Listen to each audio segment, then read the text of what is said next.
Welcome back. Thanks very much for staying with us. You are watching WION World is One with me, Raisha Sehgal. Lots planned for you on the show. Let's get you started with the headlines.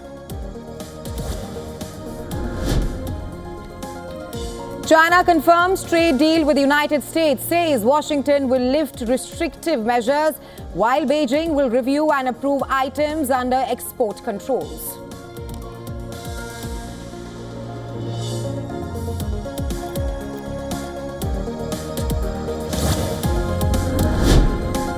Iran files formal complaint with the UN rights chief over the Israeli and US military strikes, accuses them of targeting civilian infrastructure and violating international law.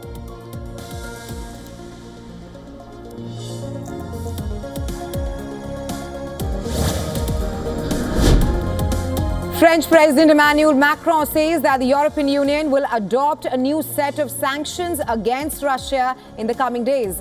This will be aimed at imposing an embargo on the imports of Russian crude oil refined in third countries.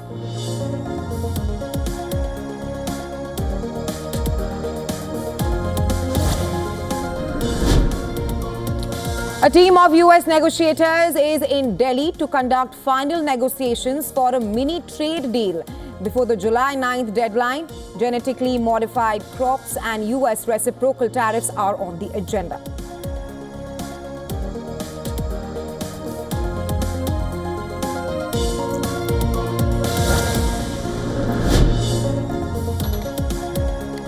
Chinese Navy's Chief of Staff and a top nuclear scientist expelled from the National People's Congress and stripped off their membership of the country's legislature.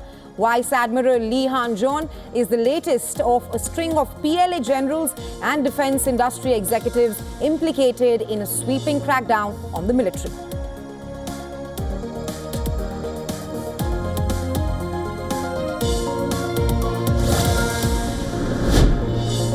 Denmark holds one of its largest military exercises in Greenland, deploying a frigate, F-16s, special forces, extra troops around critical infrastructure. The drills come amid US interests.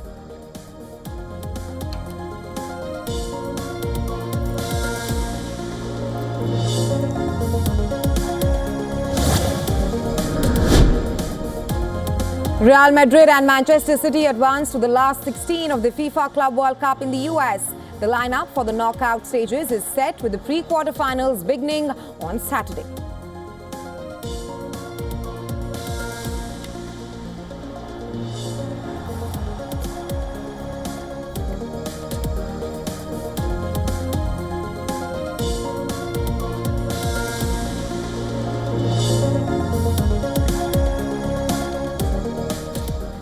From Iran-Israel conflict to the war in Gaza, we have been tracking all the developments in West Asia.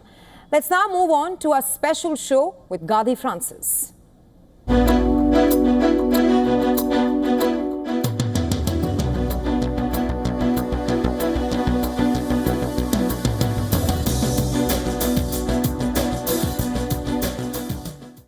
Hello and welcome to the West Asia Post. I am Gadi Francis coming to you from Beirut, Lebanon, and this is another episode of WION's weekly show where we bring you all things new in West Asia. A lot has happened in the past 12 days in the region. A regional war almost happened. It started when Israel hit military and nuclear sites in Iran. Iran retaliated, tearing through Israel's defense system. The US also got involved. It hit Iran and Iran hit the US biggest military base in the region. What happened? We will dive into all that. But first, let's take a quick look at the headlines. Iran's supreme leader makes his first public address since the end of Israel-Iran war, states US failed to achieve its objective from its strikes on Iran's coveted Fordo nuclear site.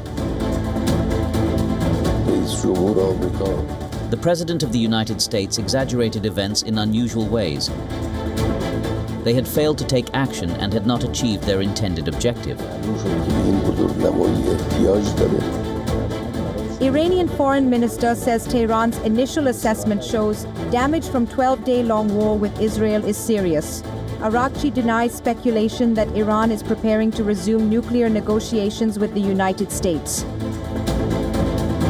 Iran's parliament unanimously voted to suspend all cooperation with the IAEA, making it harder for an independent expert to assess the degree of damage inflicted on Iran's 3 key nuclear sites. Israeli Prime Minister hails victory over Iran, adding the win presents itself as opportunity for peace. We have fought with strength against Iran and achieved a great victory.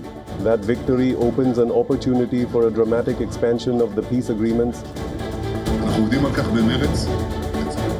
Pentagon chief says Washington has no known intelligence indicating Iran moved uranium to shield it from U.S. strikes. Pentagon releases new video showing bunker buster bombs in action. Everybody has been talking about Iran's nuclear facilities, capabilities and sites. Natanz, Fordo, the Isfahan facilities, those that were hit, those that weren't, the enrichment program, and what is it right now? In the next story, we tell you all about Iran's nuclear capacity. Take a look.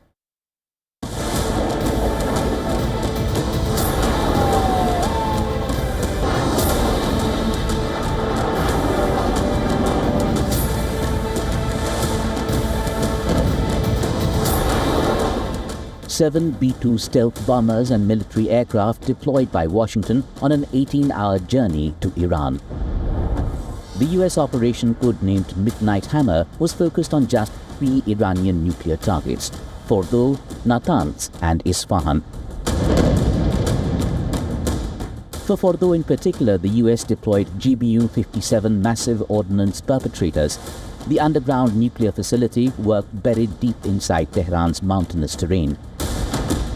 Post the operation, US President Donald Trump claimed the strikes caused monumental damage, adding in a social media post, "Obliteration is an accurate term." We hear it was obliteration. It was a virtual obliteration. When you take a look at the ground above, don't forget the flame is all underground. But everything above, if you look at the before and the after picture, everything above is burned black. But are these 3 nuclear facilities the only Iranian plants suspected of enriching weapons-grade uranium? Do the other facilities mapped across Iran not pose a threat to the West? Iran operates a number of facilities that carry out the different steps of the nuclear fuel cycle. This infrastructure includes the mines where Iran extracts natural uranium and converts it into uranium hexafluoride gas. This gas is the feedstock for centrifuges that enrich uranium. Iran operates several gas centrifuge plants and accumulates enriched uranium that can be used to manufacture fuel for nuclear reactors or nuclear weapons. It also operates reactors for the purpose of generating electricity and conducting research for medical and industrial applications. The international community has long raised eyebrows over the dual use and potential of these facilities. The West has raised strong questions on nuclear sites it believes Iran has not declared to the UN nuclear watchdog IAEA. In 2018, the IAEA became aware of a site in Turkuzabad near Tehran that was allegedly being used to store nuclear material and equipment. The next year, IAEA identified 3 additional undeclared sites where nuclear-related activities might have occurred: Lavisan-Shian, Varamin and Marivan. Now, with Iran's decision to suspend all cooperation with the UN atomic watchdog, the hurdles to assess Tehran's nuclear capabilities has become even more tedious. The US president stands strong on his no nuclear enrichment stance for Iran.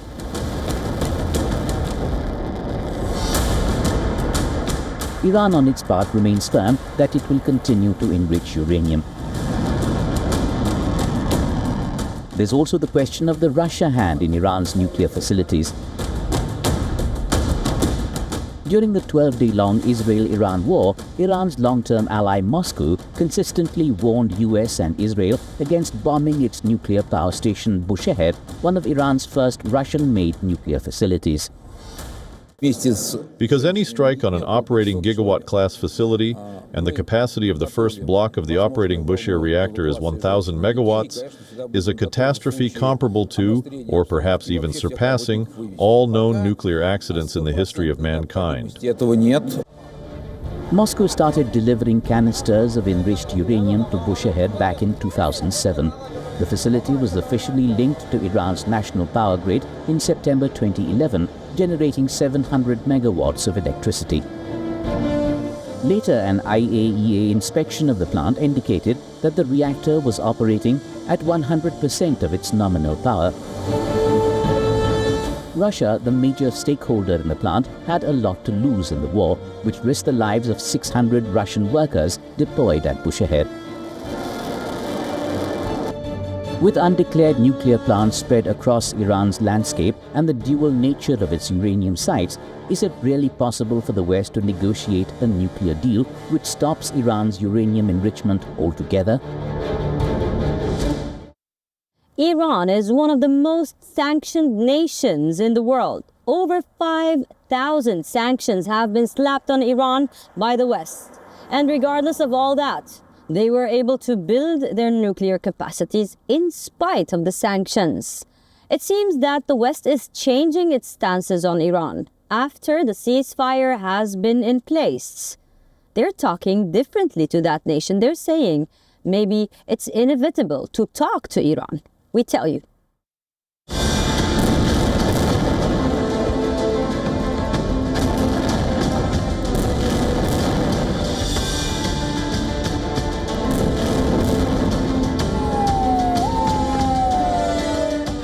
After a 12-day battle which pushed West Asia to the brink of a regional war, now comes a new chapter in US and Iran's relationship. For nearly half a century, US and Iran have exchanged threats, with the US labeling Iran as the axis of evil and Iran deeming the West as the enemy of its existence in West Asia. In fact, Iran is one of the most sanctioned countries in the world after Russia. The sanction gambit only intensified after US abandoned Iran's nuclear deal during Trump's first term.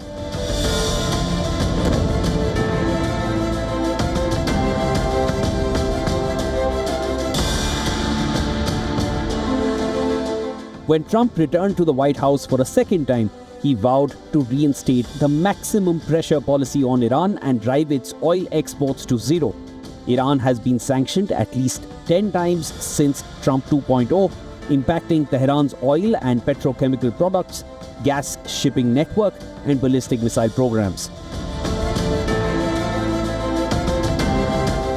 After the ceasefire between Iran and Israel, there are telling signs that the bridge of animosity might burn, with US President now saying, "God bless Iran." In the aftermath of the NATO summit, Trump even referred to Iranians as smart people with a huge oil reserve. He added a friendly footnote saying he wants to see Iran get back in shape. You know, Iran has a huge advantage. They have great oil, and they can do things. I don't see them getting back involved in the nuclear business anymore. Even though the US has still not given up on its maximum pressure policy on Iran, Trump said that China can continue buying oil from Iran. No, look, they just had a war. The war was fought. They fought it bravely. I'm not giving up. They're in the oil business. I mean, I could stop it if I wanted. I could sell China the oil myself. I don't want to do that. They're going to need money to put that country back into shape. We want to see that happen. Would it? No, if they're going to sell oil, they're going to sell oil. We're not taking over the oil. We could have, you know. China, Iran's ally and top buyer of its crude oil, has long opposed Trump's oil sanctions. With Trump signaling his openness to engage in nuclear negotiations with Iran, the question is, will Iran try to bury the decades-long hatchet?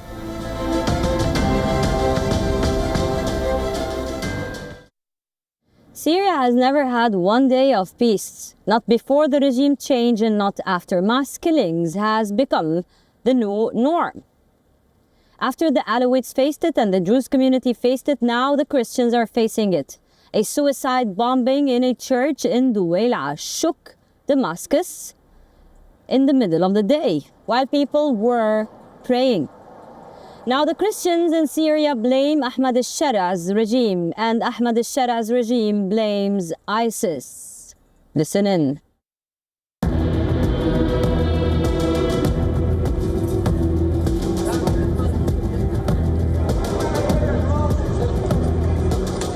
After the wave of mass killings on the coast, Syria is witnessing a series of sectarian killings, one that current Syrian leader Ahmad al-Shara has promised to stop. Last weekend was supposed to be a normal church mass for Christians in Syria, but an explosion shook the community. A suicide bomber in Syria opened fire and then detonated an explosive vest inside a Greek Orthodox church filled with people praying inside. The attack killed several and injured dozens on the outskirts of Damascus.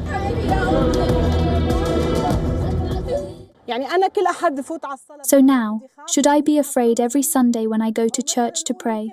Should we expect we might die? We would sacrifice ourselves for Christ, but I can't have my son die before me, or my brother, or my mother.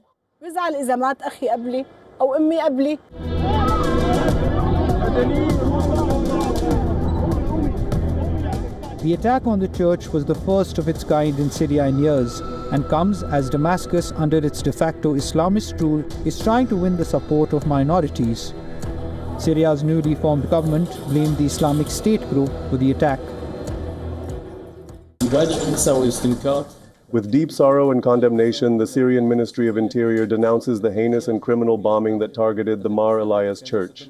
The evidence points to a suicide attack carried out by ISIS, which resulted in a number of innocent martyrs and spread fear among peaceful citizens. However, Syria's top Christian leader blamed the government for failing to protect the minorities of the country. Who is behind this shameful act may concern me somewhat, but what is important to me, and I will say it, is that the government bears responsibility in full. Among the minorities, Christians made up around 10% of Syria's pre-war population of 22 million, but their numbers shrunk significantly during the 14-year conflict. Only a few 100,000 are now estimated to be living in Syria. I wonder why they target us.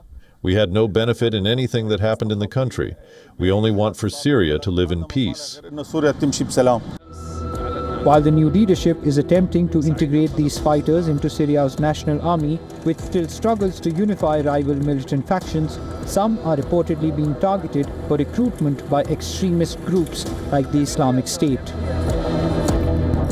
The IS, which lost its territorial grip in 2019 to Kurdish-led US-backed forces, continues to carry out attacks across Syria. The group recently claimed its first assault on the new Syrian government forces. US Secretary of State Marco Rubio recently warned that Syria is on the brink of another full-scale civil war, citing the resurgence of IS and Iranian interference in areas outside government control. Despite the sanction relief from Western powers, Syria continues to remain tense, with continued attacks from extremist groups and cross-border fire. Syria not only needs economic revival, but also the unification of its people and armed forces. Every war has its price, from civilian deaths to mass destruction. Economies pay in wars. Although the confrontation between Iran and Israel did not involve ground invasion, it really cost a lot. And it not only cost Iran and Israel, it also costed neighboring nations. Iraq, for example. Take a look.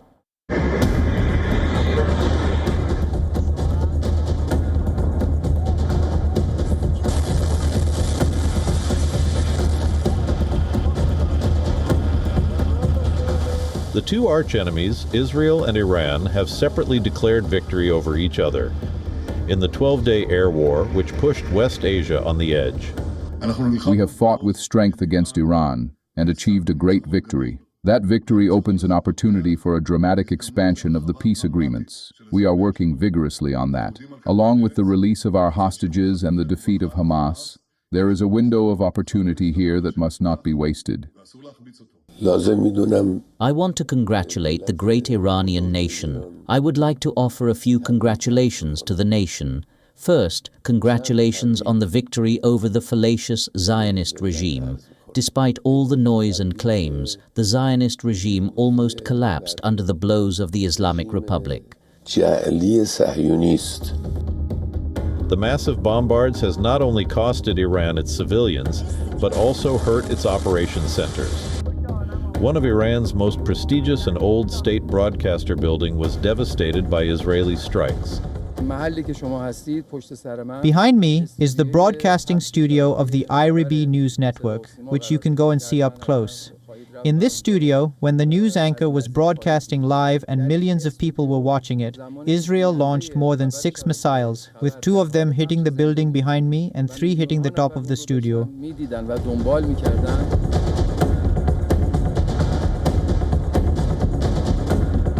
Iran retaliated by targeting Israel's $50 million science jewel, the Weizmann Institute of Science, setting back the nation's research for years.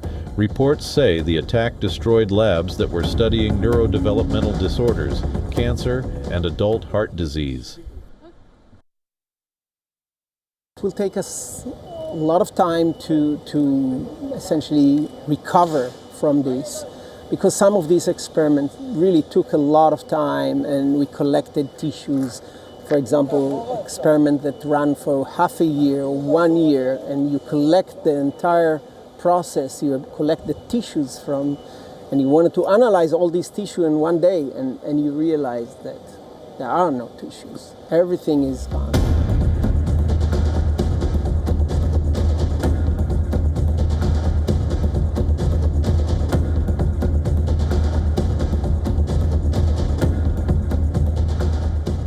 Subsequently, Israel launched its fresh barrage of missiles, targeting the very heart of Iran's operations, its defense headquarters in Tehran. While Israel claims to have intercepted 90% of Iranian drones and its ballistic missiles, Iran seems to have broken Israel's myth of invincibility, its impenetrable air defense system. The worst impacted areas in Israel were the populated residential areas.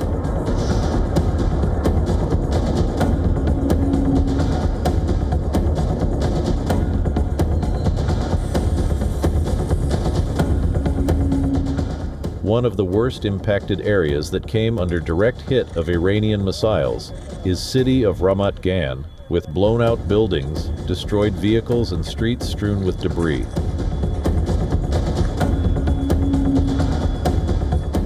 Ramat Gan, a city located in the Tel Aviv, is home to a diamond exchange district, Sheba Medical Center, and many high-tech industries. We heard the siren. We were lucky to run to the shelter. We were sitting in the shelter, and then we heard such a boom. It was awful. We were sure that the missile hit our building. We had, of course, to wait until we were allowed to go out. We went out. We went out. We saw the windows and shuttered and everything broken, destroyed. The house, we went to the house. The house looked awful. Israel's tax authority has been receiving thousands of compensation claims from affected people for damaged property and vehicles since the beginning of the war, most of which have come from Tel Aviv. Recent admission of Israel's damage came from the U.S. president himself. Israel got hit very hard, especially the last couple of days. Israel was hit really hard. Those ballistic missiles, boy, they took out a lot of buildings. And they've been great. Bibi Netanyahu should be very proud of himself. And they've really been great. But they're not going to be building bombs for a long time.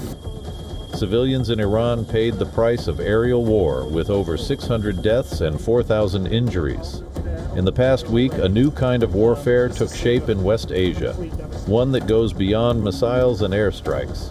A war waged not only through strikes and counterstrikes, but psychological pressure, one that will leave an everlasting scar on both nations. That's all we have for you on this episode of the West Asia Post. I will see you next week with a brand new lineup, always bringing you the most recent updates, news and ground reports from the world's most volatile region. I am Redi Francis, your host, signing off from Beirut, Lebanon.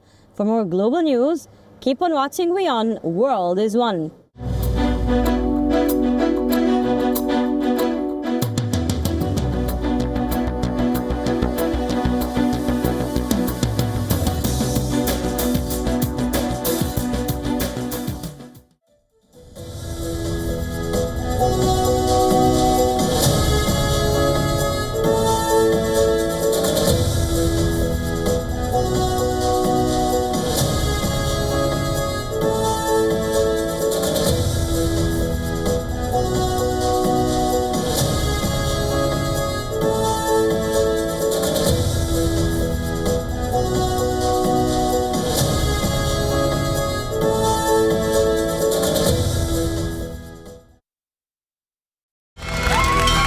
From the bustling trading floors of Wall Street to the vibrant exchanges of Asian stock markets, WION breaks it down for you to make sense of what's happening, as we reveal the key factors behind events, strategic battles, and the game-changing business decisions that shape the world. We bring you all of this and more on World Business Watch.